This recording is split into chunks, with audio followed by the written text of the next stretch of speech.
11వ వచనం వచ్చారా అమ్మా?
గ్రంథము 9:6 త్వరగా వెళ్ళి మరియాను యేసేపును తొట్టిలో పండుకొని ఉన్న శిశువును చూచిరి. వారు చూచి ఈ శిశువును కూర్చి తమతో చెప్పబడిన మాటలను ప్రచురము చేసిరి. గొర్రెల కాపరులను తమతో చెప్పిన సంగతులను కూర్చి విన్న వారందరూ మిక్కిలి ఆశ్చర్యపడి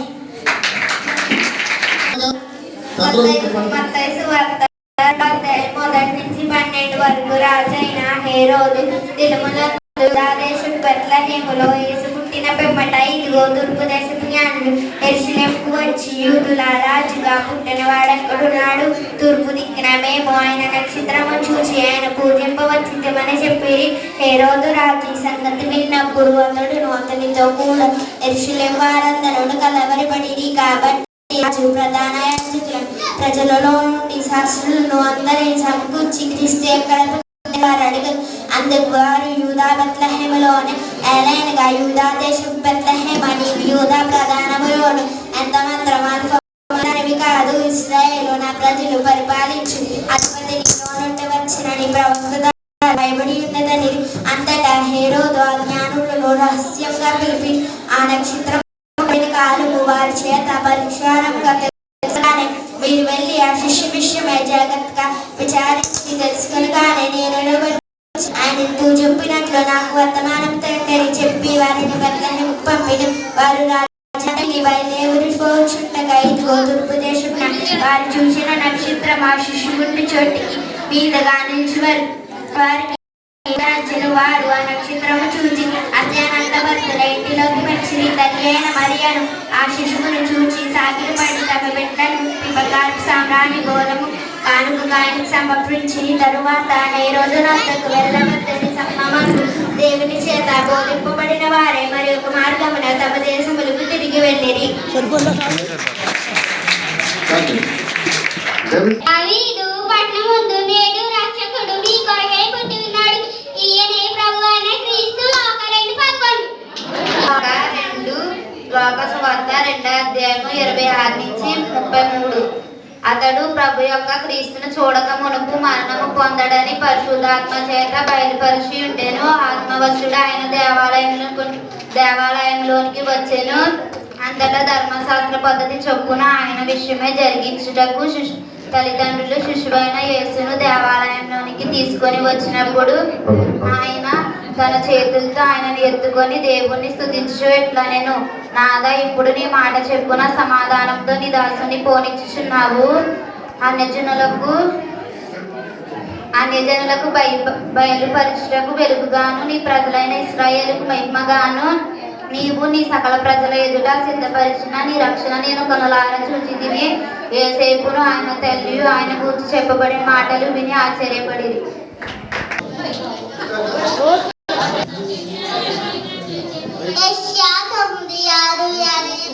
శిశు పుట్టెను ఆయన భుజము మీద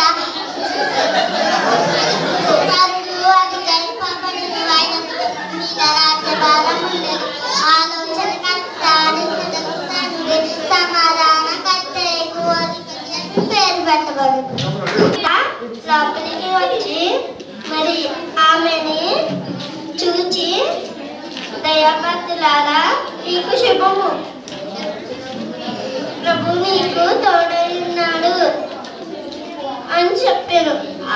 ఆ మాటలకు ఆమె బహుగా తొందరపడి ఆ శుభవచనం ఏమిటని ఆలోచించుచుండగా దూత భయ భయపడకుము, దేవుని వలన నీవు కృప పొందితివి, నీవు గర్భము ధరించి ఇదిగో నీవు గర్భము ధరించి ఒక కుమారుని కని ఆయనకి యేసు అని పేరు పెట్టదువు.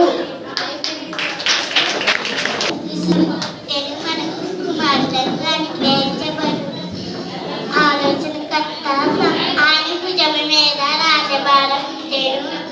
ఆలోచనకర్త సమాధానకర్త అధిపతి అని బలవంతుడైన దేవుడు ఇచ్చటకు తండ్రి సమాధానకర్తయు అధిపతి అని అతనికి పేరు పెట్టదు.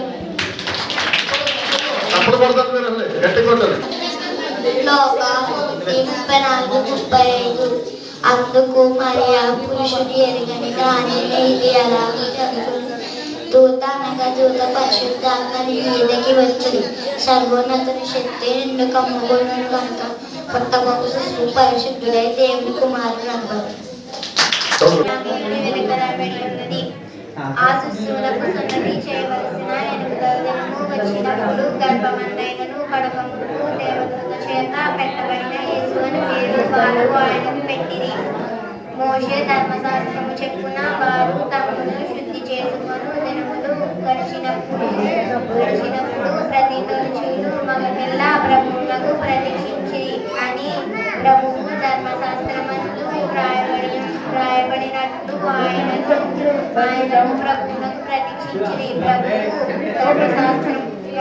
ధర్మశాస్త్రమందు చెప్పబడినట్టు గొప్పల జననైనను 2 పావులకు పిల్లలనైనను బలిగా సమర్పించుటకును వారు ఆయనను యెరూషలేమునకు తీసుకుని పోయారు.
లోకాలు 2:11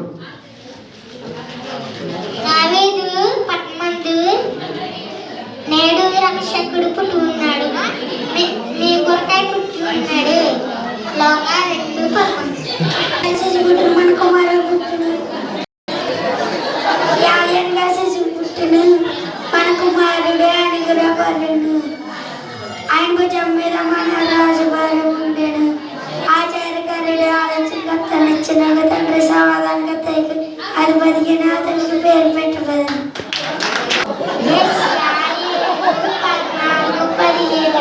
కాబట్టి ప్రభువు అయితే ఒక సూచన చూపుము, ఆలకించుడి. కన్యక గర్భవతి యొక్క మానవుడు అతనికి మరియేలు అని పేరు పెట్టిన కీడు విసర్జించుటకు మొయ్యటకు కోరుకున్నటకు అతనికి తెలివి వచ్చినప్పుడు అతడు పెరుగు తేనెను తిని 2:15-20 వరకు.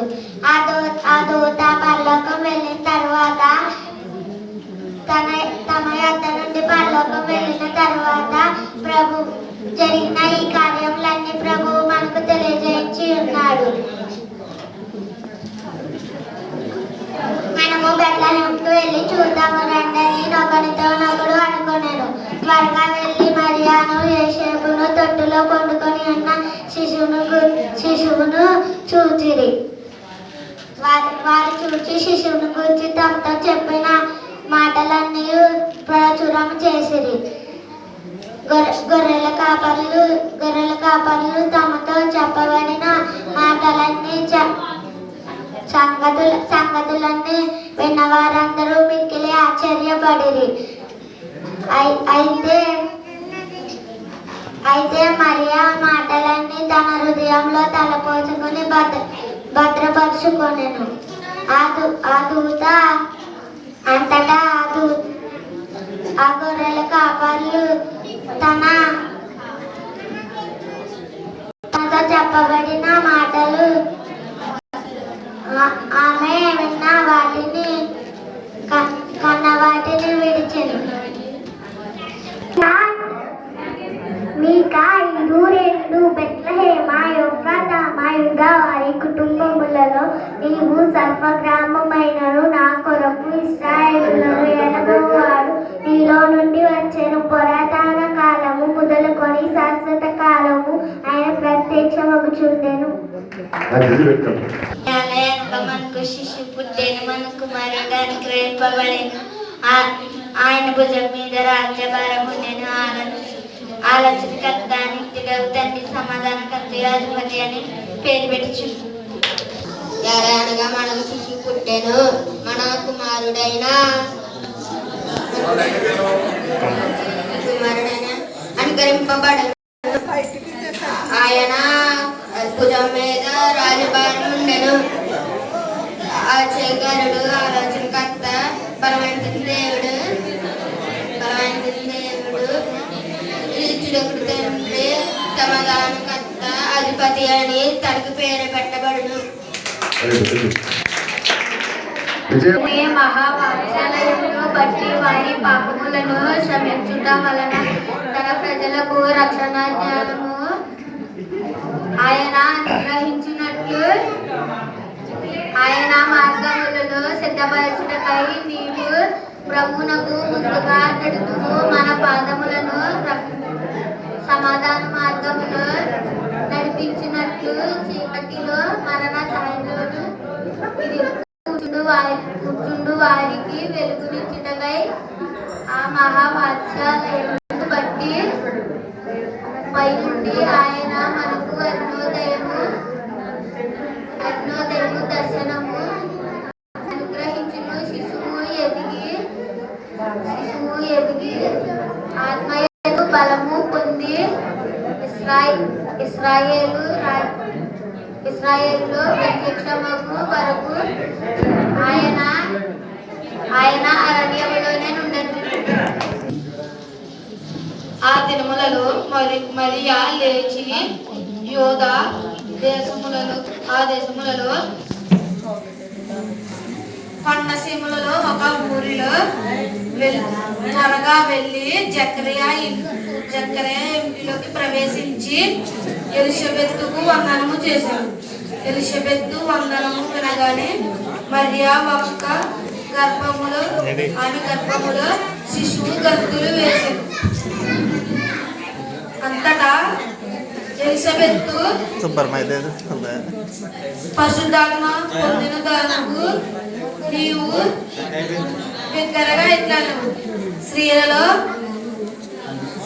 నువ్వు ఆశీర్వదింపబడిన దానవు, నీ గర్భ ఫలము ఆశీర్వదింపబడును.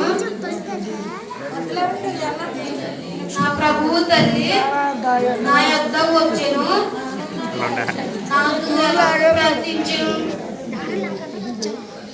ఇదిగో ఈ శుభవచనము నా చెవులో పడగానే నా శిశువు నా గర్భంలో శిశువు ఆనందంతో గంతులు వేసింది. నీవు నీ రక్షణ కర్తయగు దేవుని మర్చితివి. నీ ఆశ్రయదుర్గమైన నీ శరీరంలో జ్ఞాపకం చేసుకోలేదు. అందుచేత నీవు నీ రక్షణ కర్తయగు దేవుని మర్చితివి.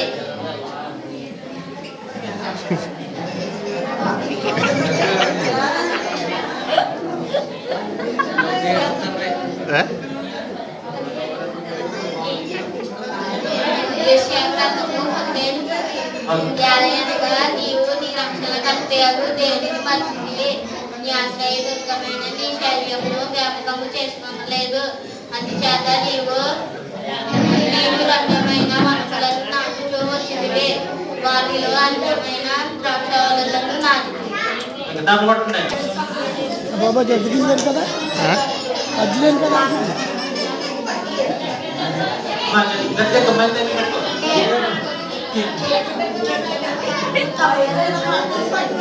పదమూడు వచ్చాను.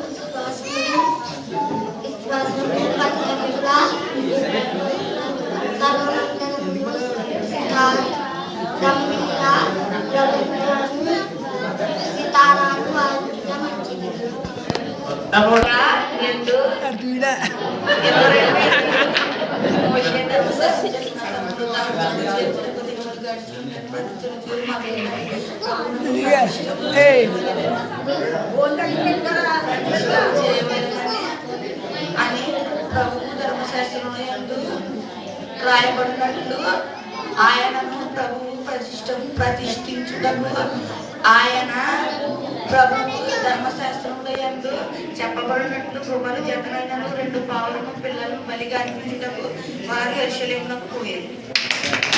సున్నతి చేయవలసిన 8వ దినము వచ్చినప్పుడు గర్భమందు ఆయన పడక మునుపు దేవదూత చేత యేసు అని వారు ఆయనకు పేరు పెట్టిరి.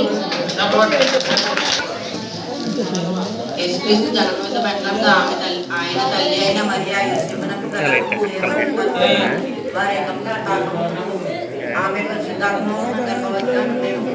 ఆమె భార్య అయిన యోసేపు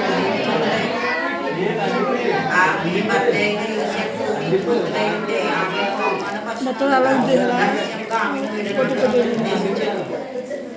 అతని ఈ సంగతుల గురించి ఆలోచించుకుంటున్నారా? ఇదిగో ప్రభుత్వ స్వప్నం అతనికి ప్రత్యక్షమై దావీదు కుమారుడైన యోసేపు ఈ భార్య అయిన మరియను చేర్చుకునేందుకు భయపడవద్దు. ఆమె యొక్క కుమారుని కన్ను ఆమె గర్భము ధరించినది పరిశుద్ధాత్మను కలిగినది. ఆమె యొక్క కుమారుని కన్ను ఆయన తన ప్రజలను వారి పాపం నుండి ఆయనే రక్షించును కనుక ఆయనకు యేసు అని పేరు పెట్టుకు అని.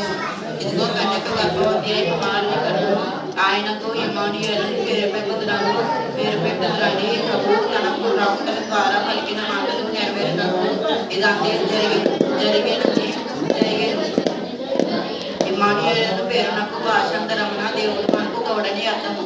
వెంటనే యోసేపు నిద్ర మేలుకొని ప్రభువుతో తనకు ఆజ్ఞాపించిన ప్రకారం చేసి తన భార్యను చేర్చుకొని ఆమె కుమారుని కనువరకు ఆమెను ఎరగకునేను. అతడు ఆ కుమారునికి యేసు అని పేరు పెట్టాను.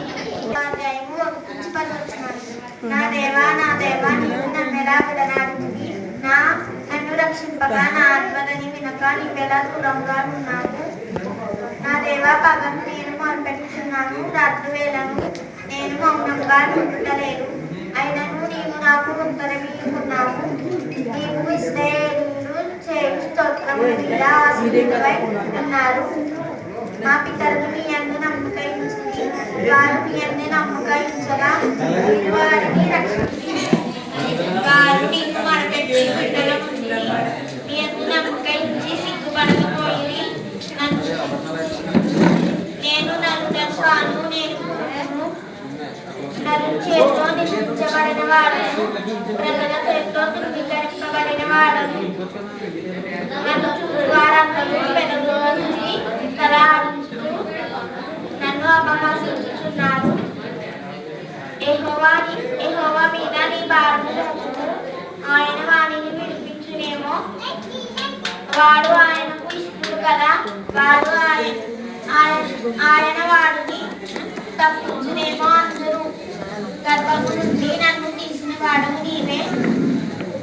నీవే కదా. నా తల్లి యొద్ద సాన్యపానము చేర్చుండగా నీవే కదా నాకు నమ్మకము గర్భవాసనే మొదలుకుని ఆధారము నీవే నా తల్లి కన్నది మొదలుకొని నా దేవుడవు నీవే. వారు ఆ నక్షత్రమును చూసి అత్యంత భక్తులై ఇంటిలోకి వచ్చిరి.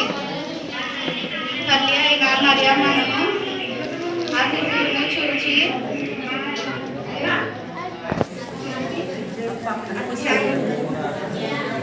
అత్యంత భక్తులై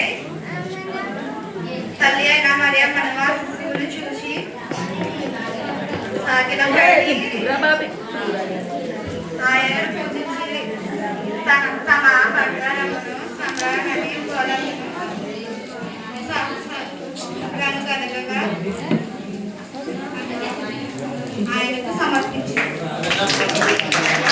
సర్వలోకమునకు ప్రజాసంఖ్య వ్రాయవలెనని కైసరు ఔగుస్తు వలన ఆజ్ఞాయం. ఇది కురేనియు సిరియా దేశమునకు అధిపత్యయుక్తమును జరిగిన మొదటి ప్రజాసంఖ్య. అందరూ ఆ సంఖ్యలో వ్రాయబడుటకు తమ తమ పట్టణములకు వెళ్ళెను. యోసేపు దావీదు వంశములోను గోత్రములోను పుట్టినవాడు కనుక తనకు బాల్యంగా ప్రదానం చేయబడి గర్భవతి అయి ఉండిన మరియతో కూడా ఆ సంఖ్యలో వ్రాయబడుటకై గలిలయలోని నజరేతు నుండి యోదయలోని బెత్లెహేం అనబడిన దావీదు ఊరికి వెళ్ళెను. వారక్కడ ఉన్నప్పుడు ఆమె ప్రసవదినములు నిండెను గనుక తన తొలిచూలు కుమారుని కని పొద్దుగుడ్డలతో చుట్టి సత్రములో వారికి స్థలము లేనందున ఆయనను పశువుల తొట్టెలో కరుండబెట్టెను. ఆ దేశంలో కొందరు గొర్రెల కాపరులు పొలములో ఉండి రాత్రి వేళ తమ మందను కాచుకొని చుండగా ప్రభువు దూత వారి యొద్దకు వచ్చి నిలిచెను. ప్రభువు మహిమ వారి చుట్టూ ప్రకాశించినందున వారు మిక్కిలి భయపడిరి. అయితే ఆ దూత భయపడుతుంది, ఇదిగో ప్రజలందరికీ తొలగబోవు మహా